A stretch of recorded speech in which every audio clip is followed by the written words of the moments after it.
Halloween is here, so we're at the Jolly Carter pub in Winton to tell a gruesome tale of murder and mayhem, ghostly goings-on, and a white lady who still stalks the halls on the anniversary of this infamous incident. We're going back over 150 years to the Worsley Road of the past, a time of horse-drawn carriages, servant girls and thieves waiting in the wings. It's late May and two men plot to rob the landlord of a cash collection of £30, some £2,000 in today's money. It's here where our horror story begins. Two brothers came in. They were drapers by trade from Manchester called Michael and Alexander McKean. The landlord was a chap called Joseph Blaze. When Mr. Blaze arrived home from Manchester, Alexander started plying him with whiskey. Alexander was taken upstairs by a servant girl, Sarah Bates. By candlelight, she showed him where his bed was, that he was to share with his brother Michael. Unbeknownst to him, there was a young boy in the room called William Higgins, who was a servant at the pub. He then witnessed a struggle whereby Alexander McKean cruelly, savagely slit her throat, stabbed her several times, threw her to the floor.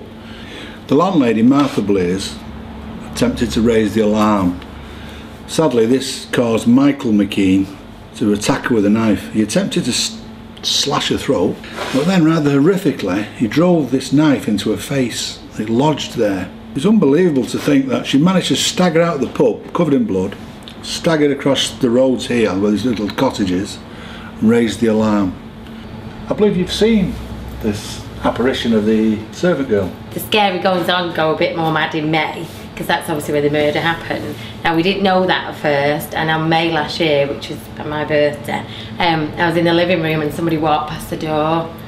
Yeah, and you can be working behind the bar, sofa, and everybody's out from upstairs, and you can hear the footsteps. Like somebody's going running along the corridor. Are you frightened by it? Scared? Sometimes. I don't feel scared, no. We don't think she's nasty.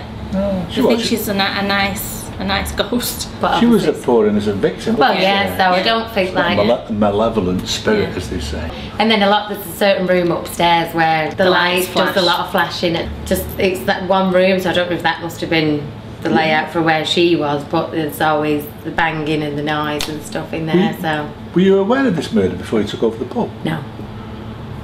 The public outrage in Winton was that much that 50 guineas was raised by local people. The two brothers, obviously in a state of panic, they realised what they'd done. They fled the pub. The police were called and a manhunt was launched for the McKean brothers.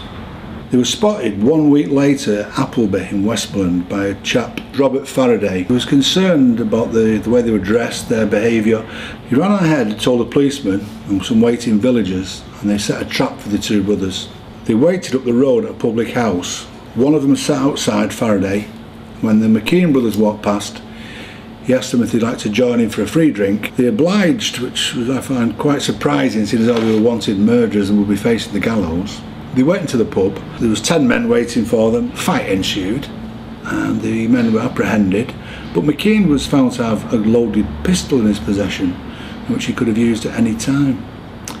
Anyway, the men were apprehended and taken to Lancaster for trial. The trial began in August 1826. Both men pleaded not guilty to the murder of Sarah Bates. The judge quickly summed up the case in 2 days. Both men are guilty and you're both to be hung at Lancaster prison assizes. They were hung on Monday 21st of August 1826, and newspaper reports state that both men were on the gallows. In a rather touching tribute, they both held hands as a final farewell to each other. It was called a double drop.